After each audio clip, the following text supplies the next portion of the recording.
Good evening, and thank you for tuning in to our first ever virtual gala. Tonight we will be sharing with you stories from our clinic that show how we make a difference in the lives of our patients every day.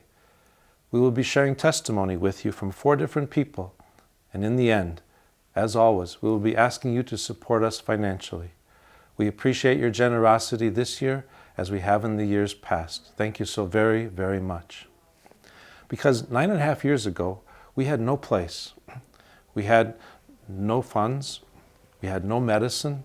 We had 1 doctor, 1 nurse, a phlebotomist, and 30 people from different walks of life, different faiths, all members of the community of Southern Walworth County. And we sat around a table and we asked, what can we do to respond to the healthcare needs of our community? And we said, well, with no place, no money, no medicine, 1 doctor and 1 nurse, great time to start. But was only possible with your generosity and help through the years. So first of all, I want to say thank you for your support of Open Arms Clinic. And I hope that tonight, by starting with a brief message, you will be able to join us in that spirit that began 9.5 years ago, where we were able to welcome our first patient 8 years ago this week. So I start with this message from the Scriptures. You're familiar with it already. In the Gospel of Luke, the story is, a lawyer stood up to put Jesus to the test, saying, "Teacher, what shall I do to inherit eternal life?" Jesus said to him, "What is written in the law? What do you read there?" He answered, "You shall love the Lord your God with all your heart and with all your soul, and with all your strength and with all your mind, and your neighbor as yourself." Jesus said to him, "You have answered right. Do this, and you will live." But the person desiring to justify himself said to Jesus, "And who is my neighbor?" Jesus replied, "A man was going down from Jerusalem to Jericho, and he fell among robbers, who stripped him and beat him, and departed, leaving him half dead. Now by chance a priest was going down that road, and when he saw him, he passed by on the other side. So likewise a Levite, when he came to the place and saw him, passed by on the other side. But a Samaritan, as he journeyed, came to where he was, and when he saw him, he had compassion, and went to him and bound up his wounds, pouring on oil and wine. Then he set him on his own beast and brought him to an inn, and took care of him. And the next day he took out 2 denarii and gave them to the innkeeper, saying, 'Take care of him, and whatever more you spend, I will repay you when I come back.' Now, which of these 3 do you think proved neighbor to the one who fell among the robbers?" He said, "The one who showed mercy on him." And Jesus said to him, "Go and do likewise." So this evening, as we have for the past 8 years, we are renewing our commitment to provide a health care home for our neighbors here in Walworth County, especially the most vulnerable among us. We see all members of our community as desiring a better quality of life for themselves and their families. Wellness of the whole person is our goal, body, mind, and spirit. So this evening, broadcast from our home, we are again inviting you to join our mission, to be a neighbor, helping neighbor. Welcome home for the holidays. Enjoy the visit, learn more about our mission, and be as generous as you can with time, talent, and treasure, as so many have in the past. We invite you to be a good Samaritan. And thank you to our broadcast sponsor, the Kunis Family Foundation, for allowing us to connect with all of you tonight virtually to celebrate our 8th birthday. We celebrate our birthday every year to remember the day we treated our first patient here at Open Arms, December 6th, 2012. Close to 4,000 patients later, we invite you to witness the Open Arms heroes who make this mission come alive. My first conversation will be with Sarah Nichols, our Executive Director. I first met Sarah in October of 2012, and we've had quite a journey together. My last conversation will be with one of the patients we have served, and I hope you stay tuned to see what she has to say.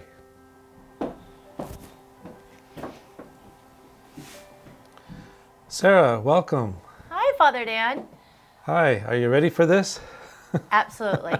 Good, good. So it's so great to have you as part of this conversation, to take a look back at where we've been as a free clinic in Walworth County, but most especially to find out why we are here, why we do what we do, what carries our passions these past years as we've been together on this journey. Well, in the beginning it was 100% volunteers, 100% private donations, and truly 100% grit and passion for wanting to help our neighbors in need. At the time, there were 13,000 residents in Walworth County who didn't have health insurance, and so we needed to keep those doors open. We were only taking care of patients 5 hours a week. That one Thursday, Dr. Fasano, 5 hours a week. And now we're open 40 hours a week. I mean, that's over 400% growth in 8 years. The community who wanted to support us, either in their time or their talent, or for some, they were able to write that donation, that check. Grant makers were listening to our argument of the need and how we were responding to the need. And so with grants and donations, this is how we've been able to grow, to own 2 buildings, to be open 40 hours a week. When it comes to the growth of the clinic these past 8 years, last year our emphasis was on dental care, and there was a tremendous response to the expression of that need. And could you describe a little bit about what happened last year and what's happened since, just with dental care? In 2019, we had, the dental services were still in our medical building, and we still had the partnership with Inspiration Ministries. We delivered in our little clinic, last year alone, $2.4 million worth of health care, free, to our neighbors in need, who had no health insurance. They're low income. They live in our county. They're truly our neighbors. We know we could do more services if we had more space. All of it came together where we paid in full on December 30th of 2019. We got the keys to a building that we no longer had to pay rent for, and we could expand our services. Just this year alone, we've had already over 300 patients taken care of in that new dental clinic. Over 2,000 procedures already given for people who needed dental care. That's already $500,000 worth of free dental care that we just delivered because we had the space to expand and do that. And so we know that when the community hears the call, they respond, and that's so much what we need our community to continue to know. Given the challenges this year of COVID and the restrictions placed upon businesses, households, schools, jobs that are furloughed, people that aren't able to access what they thought they could before, that has definitely affected healthcare. And right now the pressure on healthcare, the weight of all of that is significant. How has COVID affected Open Arms? Our clinic's always been so busy, so full of hope and light of these people coming and showing up to want to deliver care. And it was quiet. We stopped face-to-face patient appointments at mid-March like the rest of the country did. We regrouped. Our medical director, Bob Fasano, said, well, let's sit down and figure this out. Our dental director, Dr. Bob Dillman, said, well, I will still be able to do emergency dental work and help you out. We have paid staff, and they showed up. We were awarded a grant to have teledentistry, telemedicine, so we had new devices. We upgraded our Wi-Fi so patients could still get care.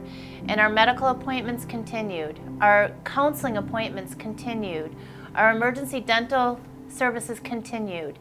To get medicine, we had our patients do this curbside dispensing. The patients could stay in their car and we went to them outside to give them their medicine. It was hard, it was quiet, but we were nimble and we pivoted and we responded because 80% of our patients would have gone to either the emergency room, which weren't taking people that were not COVID related, or they weren't going to go anywhere. We had to keep our doors open and we had to keep on delivering care.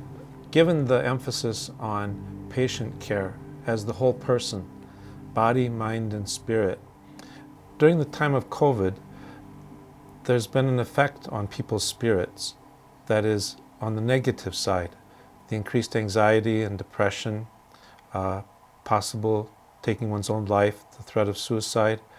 And we've seen that mental health issues, behavioral health issues are coming to the fore. It's like a scab was torn off and other wounds are appearing in the health of a human person. Could you describe a little bit about what we've seen as the need there and the need this year to emphasize that as our direct ask for assistance and donations? In order for the whole person to be well, we needed to give more tools on how to handle everyday stresses. And so behavioral health services was on our top initiative as we turned over the corner. Only into the first quarter, the first things that happened was COVID, and everybody was shut down and isolated. We had more calls of people losing their jobs, losing their health insurance.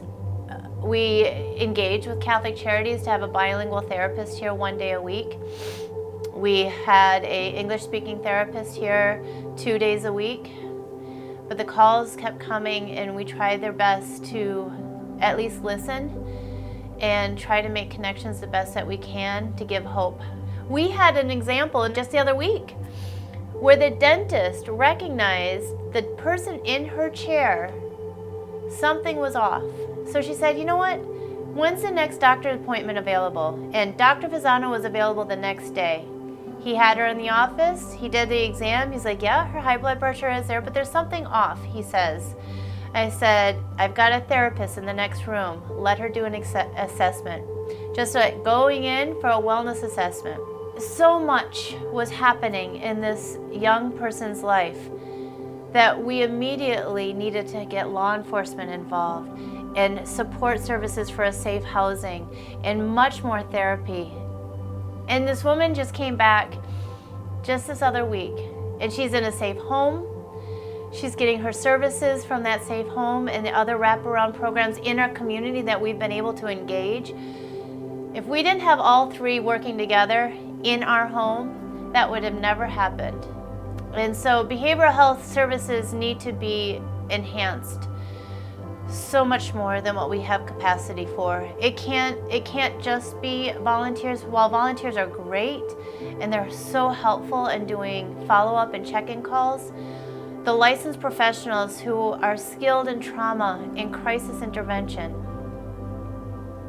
are needed to be in our house, because it's through the grants and through the donations that we can have a higher professional with stability, with consistency, and to integrate with our medical model, to integrate with our dental model.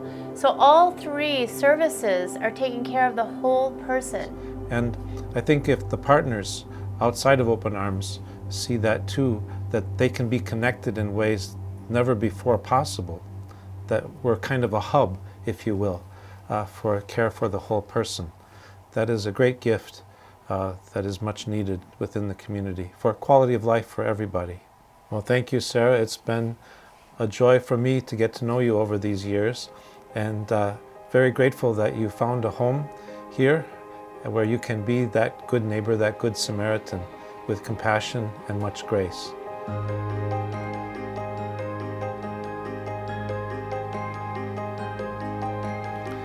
As you have seen and heard, Sarah definitely is the fearless leader of our clinic, but we have so many talented volunteers and staff.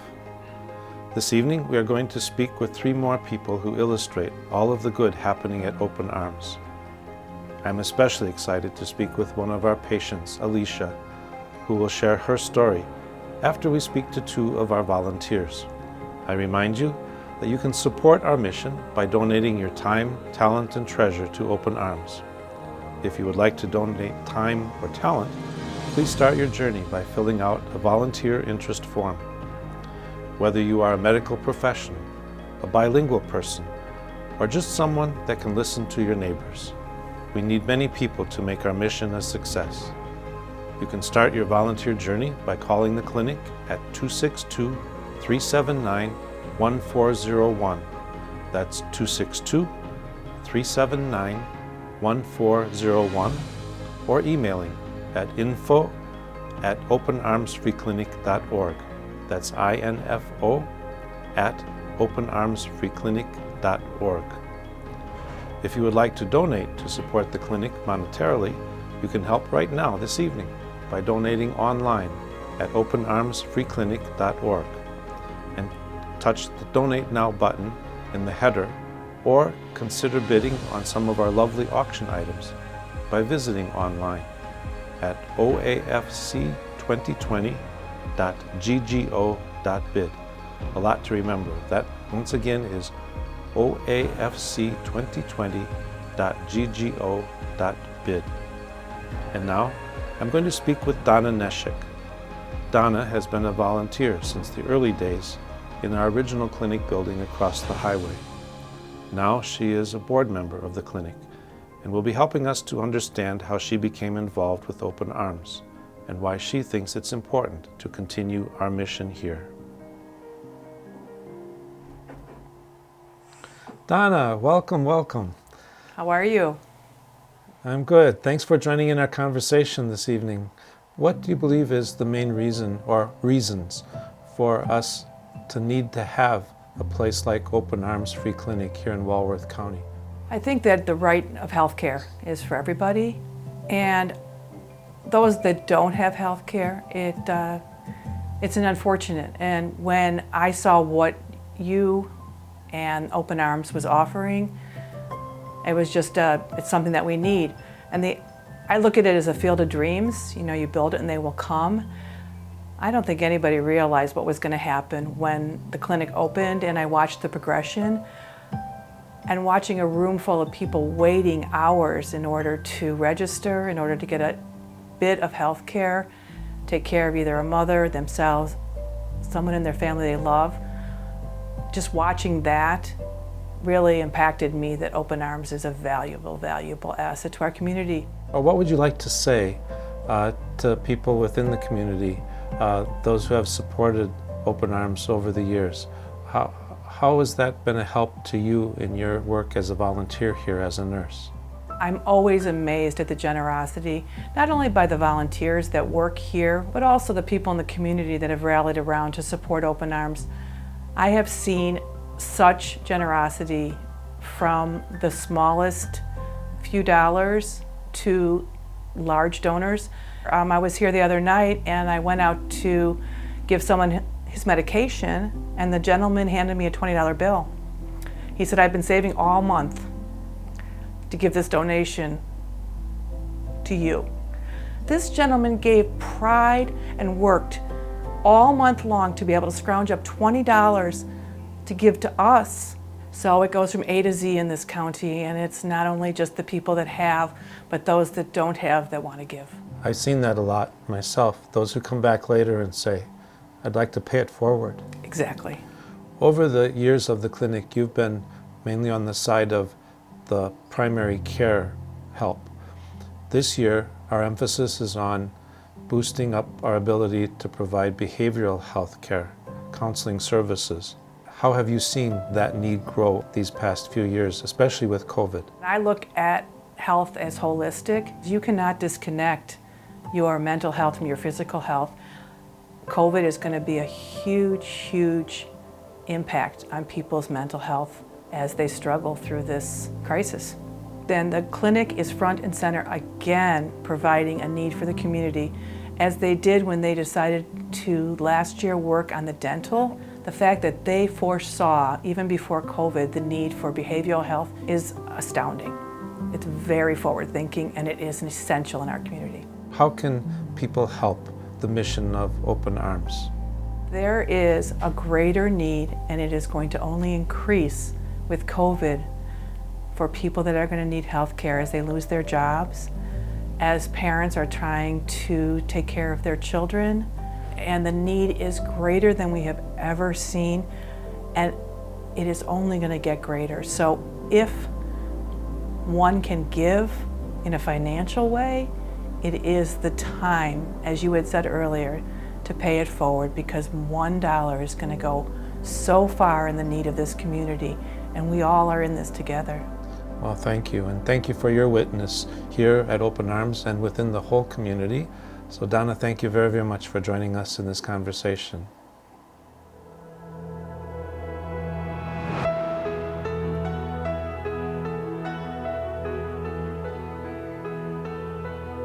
In our past 8 years, Open Arms has had close to 1,000 volunteers like Donna, who have helped the clinic function every day. Only in the last 5 years have we been able to add paid support staff who are indispensable to our mission. I want to personally thank each and every one for what they do to make this happen. Last year, I stood in front of 700 gala guests at the Grand Geneva Resort and asked for your support to purchase a dental building to expand the Open Arms Dental Clinic. We matched the $50,000 gift from Delta Dental of Wisconsin Foundation in less than 5 minutes and continue to build on this community support to have all the funds needed to purchase the building in full on December 30th of 2019. Together, we were able to raise the capital needed to expand the needed services for dental. And to date, we have served 340 patients with 672 visits in the new clinic. Over 2,000 procedures completed, equating to over $500,000 in free dental care. The need is still so great, and we will continue to ramp up our services as we partner with Marquette University, Blackhawk Technical College, and Milwaukee Area Technical College. We could not have accomplished this without the support of our local dental community. One of the leading members of this community is Dr. Bob Youngquist, and Father Dan spoke with him about how amazing the Open Arms Dental Clinic is to Walworth County. Hey, Dr. Bob. Hi, welcome. Yeah, hello, Father Dan. How you doing? Doing great. Thanks for joining in our conversation here this evening. No, it's my pleasure, absolutely. Why, in your opinion, why is it important to have dental care available to folks who are vulnerable? I thought that was covered by everybody. Well, you know, it's very, very sad in many, many ways that the access to dentistry just is not there. There's some statistics that really talk about 50% of the population really don't even see a dentist. Now, a lot of that has to do with fear of going to a dentist. Some of it has to do with financially not being able to afford dental treatment. And others is just, you know, the access to a dentist, especially in the case where you're looking at patients who are on maybe forward insurance and things like that, or don't have insurance. They just don't have the access. And here you got the Open Arms Free Clinic that said, you know, those people really need care, and it's important for us to find a way to provide it. So it's quite a thing to be able to have that for this county. Where is your personal drive, your inspiration, your motivation? How do you see yourself as serving the community in these ways? There's something about when you take care of people that are in need and they don't have to write you a check. There's something nice about, I don't know, you know, there's something about that. We're working on people that just wouldn't get a chance to ever have it. And they are the best patients. I mean, they do what we ask them to do. And so when that patient is done and you look at that smile that they give you, it just speaks volumes. So in my business, I'm in the business of smiles, you know, and so that I don't know, that just can make my day, makes my week, makes my month, and it has pretty much made my life. I know it's a miracle to me what has been accomplished just in the past year. So really appreciate your help and guidance in that process to establish the dental piece of Open Arms, and want you to know how much the whole community is grateful for your service over the years as well. I would just like to say the community should be really proud, you know, of the Open Arms Free Clinic, you know, the medical side, the dental side, in any way that they can support both entities would be just fabulous. And I very much appreciate you being part of our conversation. And well, thank you. It's really always nice talking to you.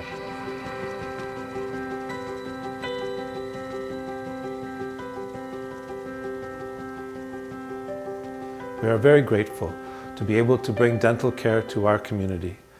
I would like to thank Dr. Youngquist and the entire staff at the dental clinic. It's an amazing accomplishment, one of the miracles of Open Arms over the years, and we will continue to expand services with the help of our partners. As I promised earlier, our next and last conversation will be with Alicia. We met Alicia in early 2020 when she came to Open Arms seeking counseling services. Before we start the conversation, however, I again ask for your help, in particular your financial help. Last year, we raised $250,000 at the Gala event, and although circumstances are different this year, we still have high goals. Behavioral health needs have been compounded with COVID. Increased fears, anxieties, isolation, depression, and for many the death of family members and co-workers. All have challenged us and challenged us all. As we have been able to expand the capacity for medical and dental services over the years, the time is now to do the same for counseling services. Our annual appeal tonight is needed to keep our current operations running and then to expand our behavioral health care. You will see from Alicia's testimony how mental health care can be a transformative force in the lives of many of our neighbors.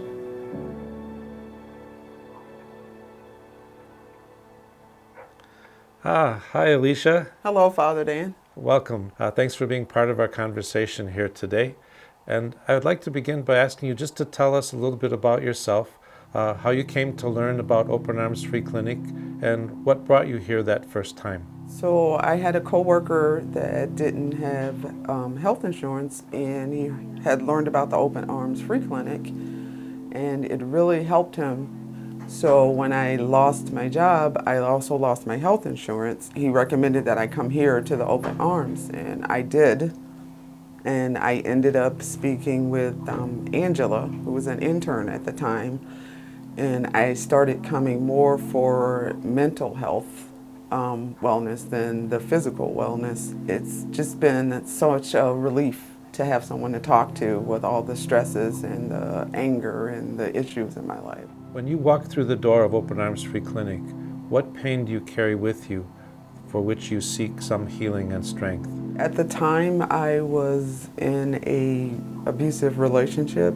It was really wearing on me mentally to the point where I didn't even want to be alive anymore. There was a lot of anger because I was mostly angry at myself because I have been in several abusive relationships. I was just so angry. I keep going down the same path over and over again.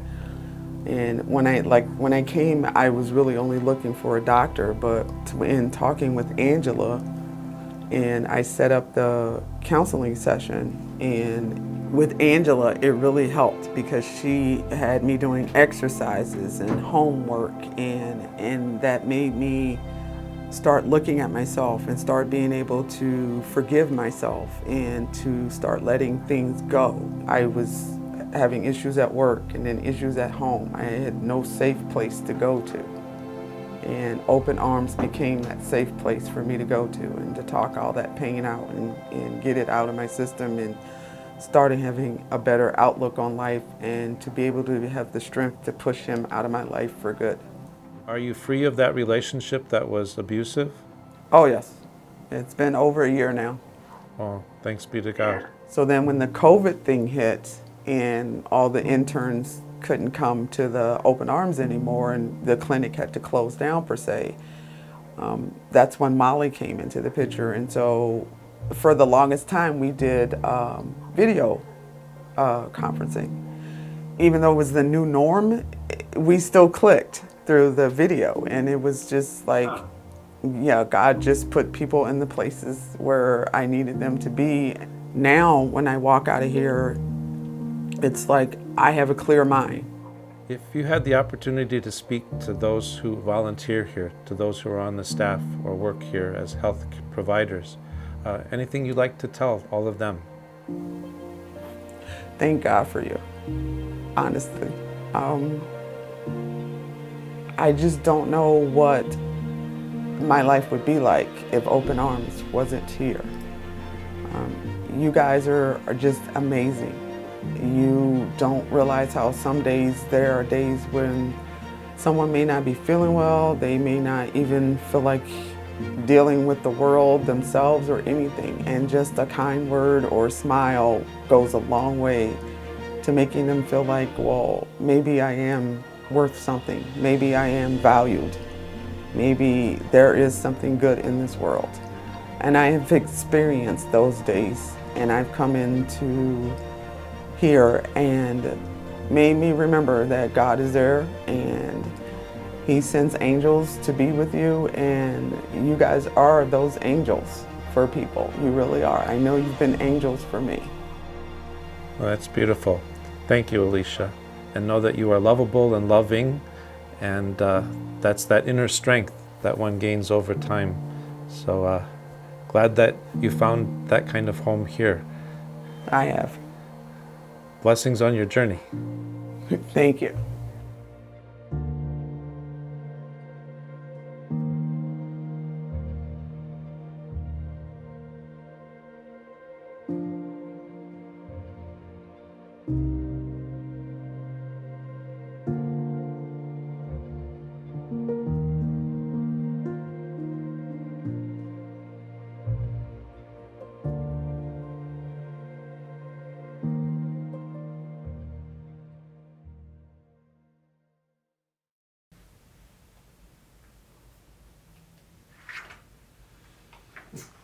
Father Dan, thank you so much for sharing our stories. Thank you, Donna, Dr. Bob, and Alicia, for sharing your stories. You're very welcome. I'm ready to go on to the next part tonight. You know, we've been waiting so long for this gala, all year, preparing for it. Appreciate all the workers who have helped, the volunteers and the staff. I think it's time, Sarah, that we get on to the excitement of the evening. Well, we couldn't be there if we didn't have Fontana Jewelers helping us so graciously for selling $2,000 worth of raffle tickets. Generally, we're selling these boxes at the clinic or at the actual event, but tonight we have this amazing tantalum with meteorite inlay that you picked out and Fontana Jewelers so graciously donated. Out of this world. Out of this world, we had 41 men's tickets sold. That's So all I will for do, work. I'm going to pour them in here, shake them up, hand it across to see what 6 number. feet distance, Yes, I can reach. I will look and this pull way. out the ticket. Okay. Is Who this do we one? have? Oh, I'm supposed to read it? Well, sure. Father. Okay, well, I think it would be appropriate to put this away, Okay. throw it away. All right. Pick out a different name. All right, that sounds good. Thank you for buying a ticket, though. That was very kind of you. Father. Well, you did buy half the tickets. I bought a few of the tickets, yes. Okay, we'll try one more. And then if not, we'll figure out some other way. James Nancy Voss, Oh, fantastic! Oh, they're Arlington friends. Heights, Illinois. Oh, that's wonderful. Well, Okay. Mr. and Mrs. Voss, Congratulations. we'll It's have a bit the out of this world. out of this world. But that ring will need to get sized to you, so we'll work with you in getting the information. Thank Okay. you so much for your Thank you very much. generosity. All right, well now our women's tickets. Oh, we had 149 tickets sold. This is amazing because truly, when you see this almost $2,000 worth of diamond necklace, I kind of hope I win, but I know that wouldn't be fair either. So let me shake it up. And Okay, here we go. ready? I think this is one. Oh, I'm not great with Jared Hocker. Jared Harker! OMG!